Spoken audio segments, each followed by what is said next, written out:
Kar di Kaizoku. Just like for OP02, the new set OP03 Pillars of Strength is getting pre-release events. Local game store has the option of hosting a tournament for a stamped winner VV card. Just like in OP02, they can run the tournament in either a constructed or a sealed format. In this video, we'll be going over what cards to draft and how to play in the sealed format. This is coming from someone who's made an OP02 sealed guide and even won a stamped smoker, so I feel there's some weight behind my words. Just in case this is your first time going to a pre-release, here's how the sealed format works. You'll get 6 random packs of OP03 with which to make a 40 card deck out of. Along with any leaders you pull in your 6 packs, you can also bring any leader you already own with you to use in your deck. The deck you will make will not have any quantity or color restrictions based on your leader, so you can put any combination of cards in your sealed deck. Depending on the store, some may even provide you with leader cards, but to be safe, I would bring my own leaders and Dawn cards as well. Just for participating, you'll get a promotional VV and some pre-release packs that contain 2 stamp cards from the set. One thing that may be store specific is the use of these participation cards in your sealed deck. Some stores may allow it, some may not. I would just ask to know for sure. Just like in my OP02 sealed guide, we'll go over leaders, the new leaders, S tier cards, A tier cards, and then the filler cards for your deck. I'll also include general tips at the end this time as well. Let's start off with talking about which leaders to run. Back in the OP02 sealed event, the top leaders to pick were either OP01 Zoro or Starter Deck Kid. This is because both leaders have strong, yet generic effects that don't rely on having any particular type of cards in your deck. They'll most likely remain 2 of the best choices for OP03, and we'll go into detail why.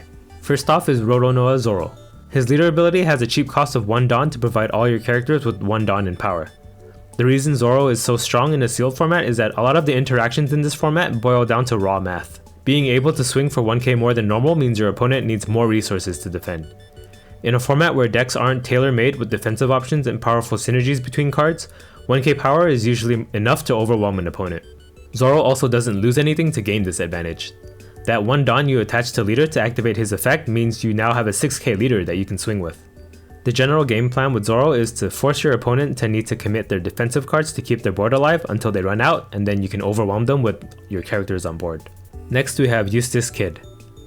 His strength is not as readily apparent as Zoro's. In a sealed format, board control is king. Kid allows you to have an extra attack from your leader to help you keep your board stronger than your opponent's. The value of any Dawn attached to Kid when you use his leader ability is essentially doubled as you attack twice with the power they provide. This makes Kid an insane game closer as well. The game plan with Kid is to keep the game at least as even as possible until your opponent is at 1 or less life.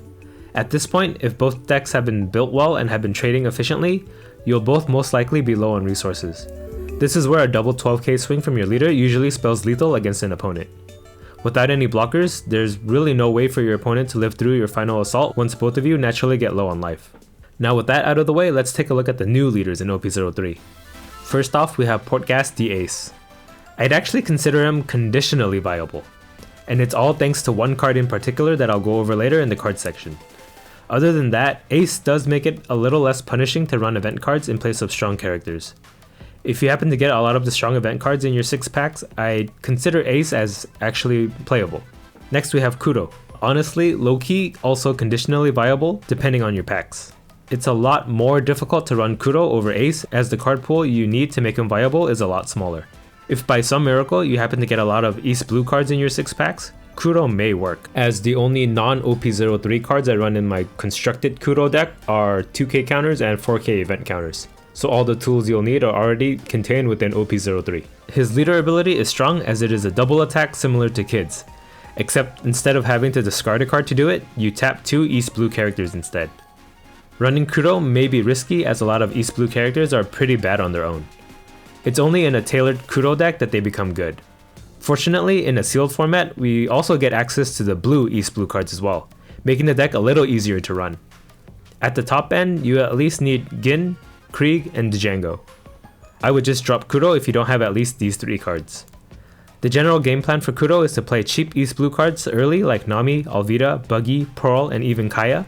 If you get any East Blue character life triggers like Kuro Obi, Chu, or Hachan, always play them even if they don't provide any immediate benefit from their abilities. These cards all provide you with fuel to use your leader ability to attack a second time. Your leader ability also lets you tap a 5 cost or less character. allowing you to push pesky chump blockers out of the way of your lethal swing or even just to control their board. Next we have Arlong. His leader ability is also strong, but being at 4 life is a very big detriment in sealed. You have to be able to play a trigger character from hand every turn to compete against a Zoro or a Kid. This makes it so that bad draws are an instant game over for you. I just wouldn't risk it. Next is Nami. Just don't bother. You need a full deck tailored to self-milling to make this work. Though one thing to note is that in sealed we run 40 cards instead of the normal 50, so you're already 10 cards ahead, but you really need an entire 40 card deck of mill/defensive effects to make Nami viable. I just don't think that's even statistically possible with 6 packs. Next is Iceberg. Pick this leader if you want to go home right away. Next is Rob Lucci, another leader with access to a double attack. Unfortunately, even though he is viable and strong in constructed, I don't think he works in sealed. Discarding 2 cards is a very steep price to pay in a sealed format. You'll most likely only be able to use this ability once without falling behind. And the condition to activate it is a lot more restrictive compared to Kid and Kuro. Without the full arsenal of black, you may find it kind of clunky to use the leader ability optimally.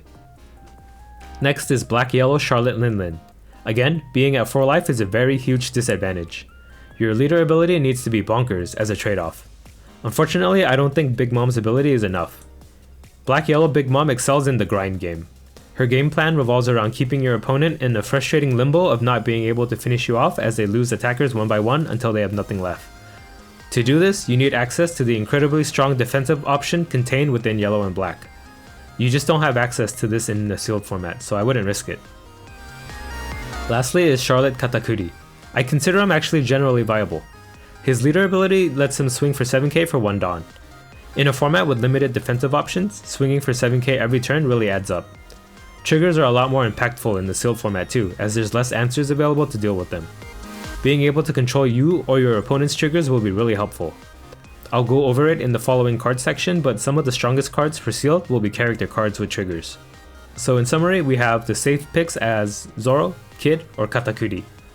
Some conditional picks depending on the cards in your packs would be Ace or Kuro. Let's move on to cards that will go into your deck.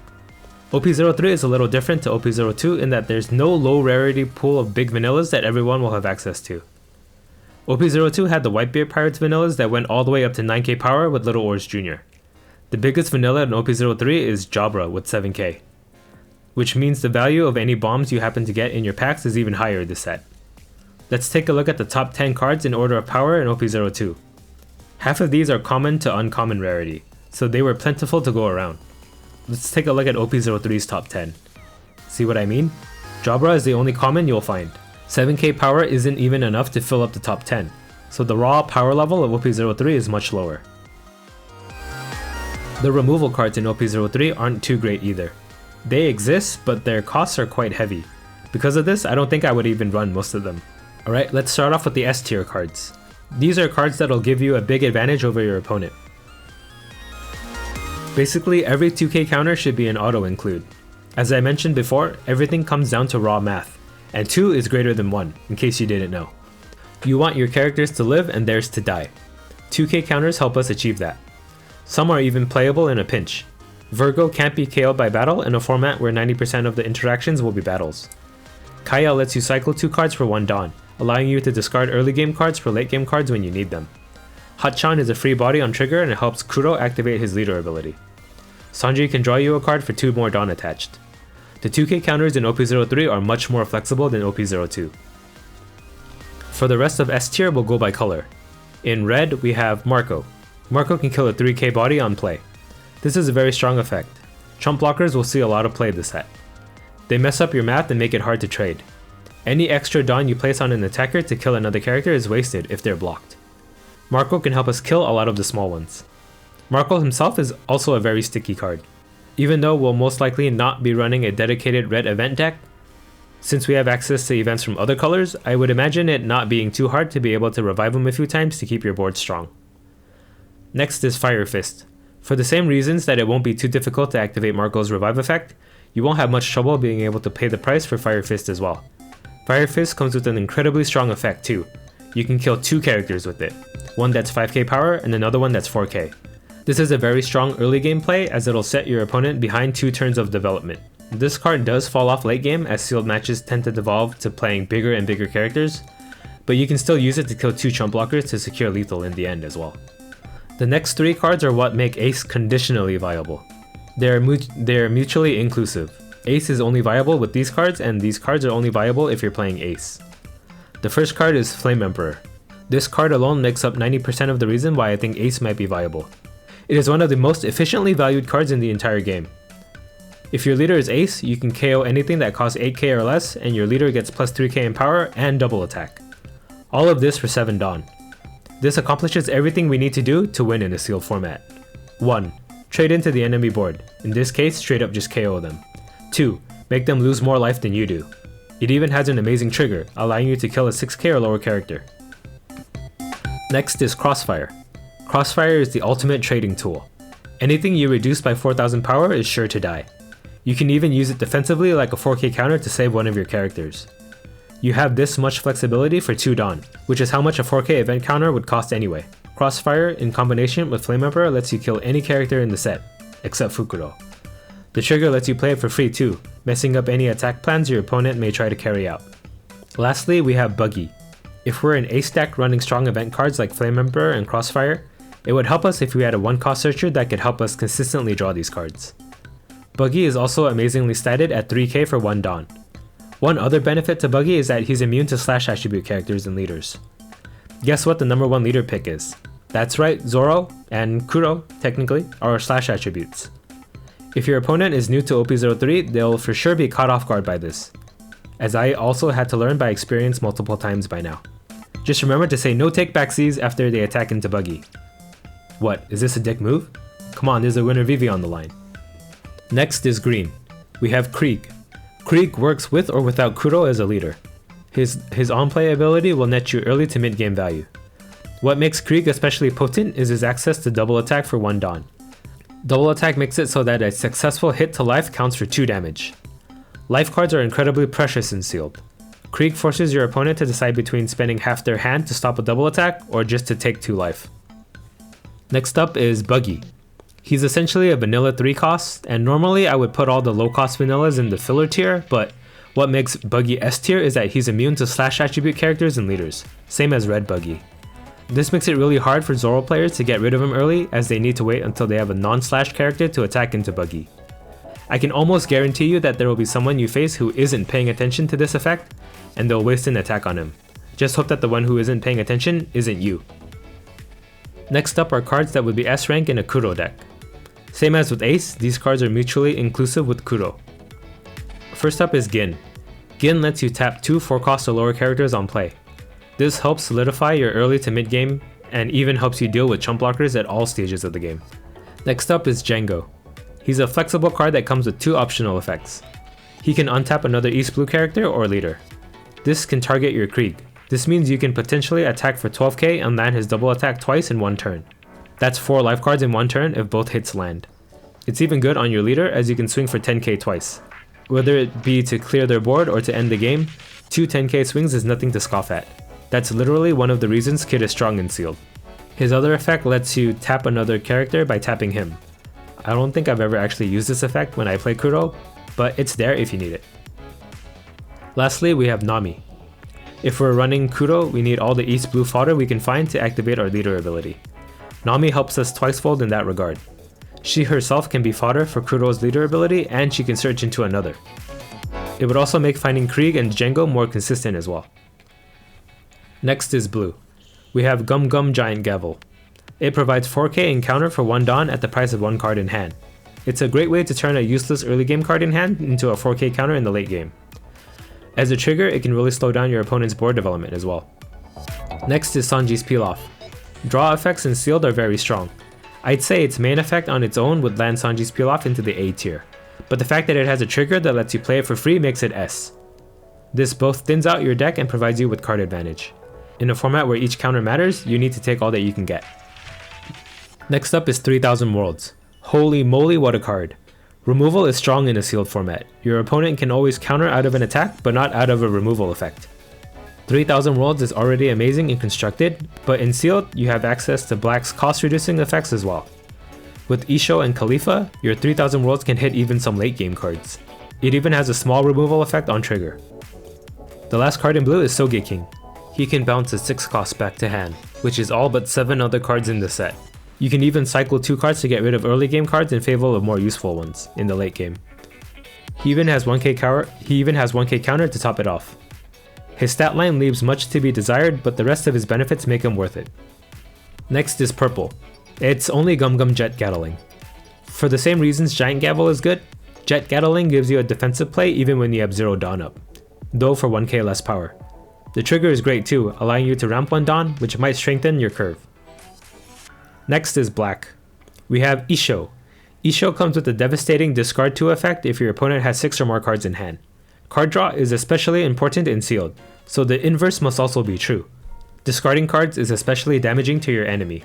Getting rid of your opponent's own bomb they may have played on the following turn or 2k counters at a hand will pull you incredibly far ahead. Though if your opponent has been trading and defending proactively, it may be hard for them to be at 6 cards. But there are some matches where both opponents withhold from attacking right away as they play bigger and bigger threats each turn. Games like this are perfect for Isho. His Dawn ×1 effect isn't as spectacular, but it does have synergies with cards in other colors like Krieg or 3000 Worlds.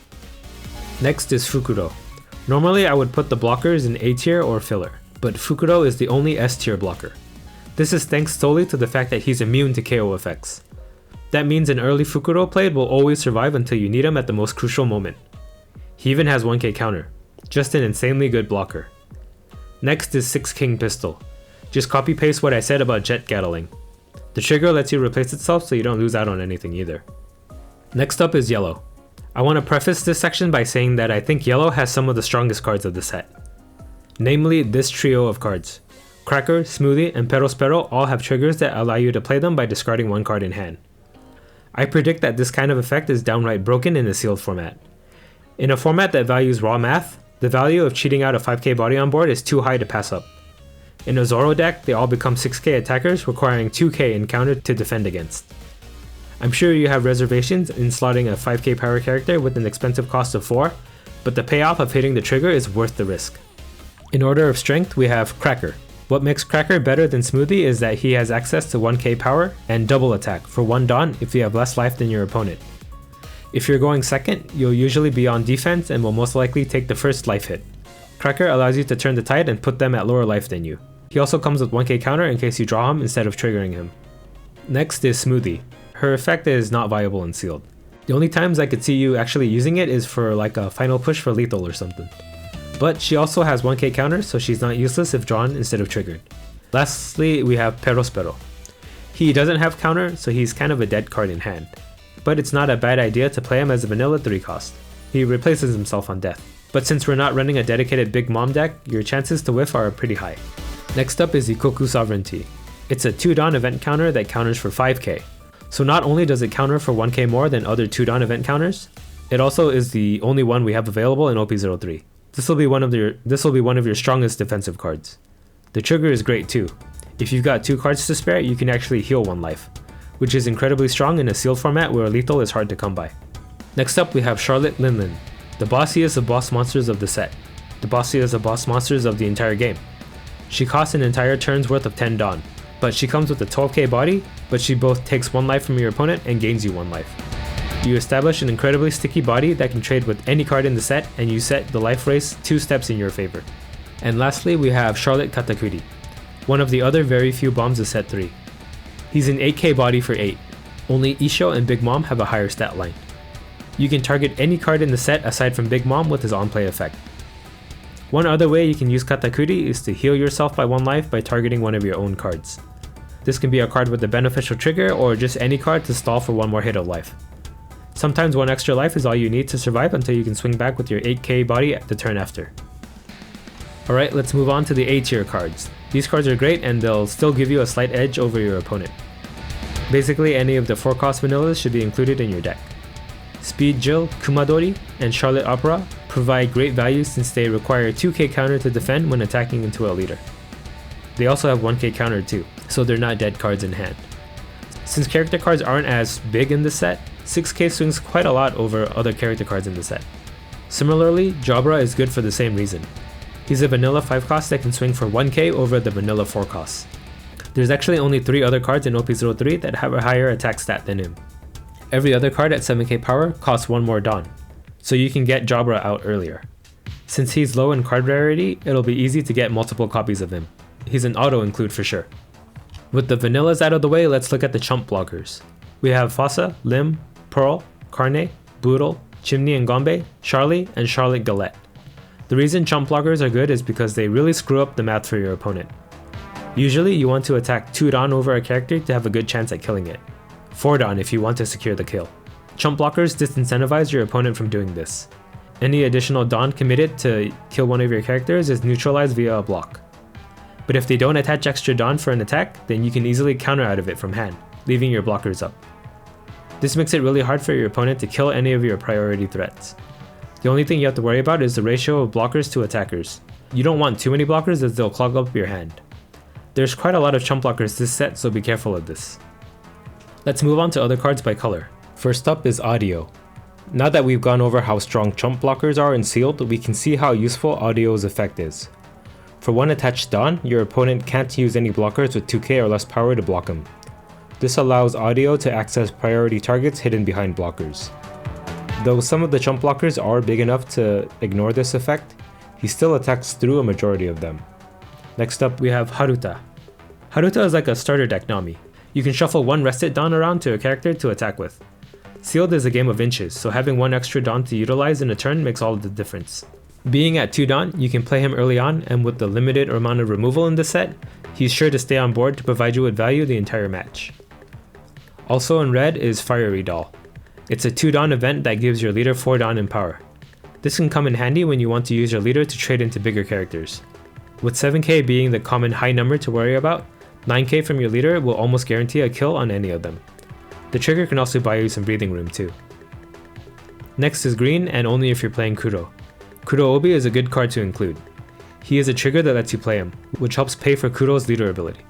His on-play effect is really strong too, allowing you to rest any of your opponent's characters so that you can attempt to KO it before it can even attack. Next in blue we have Usopp.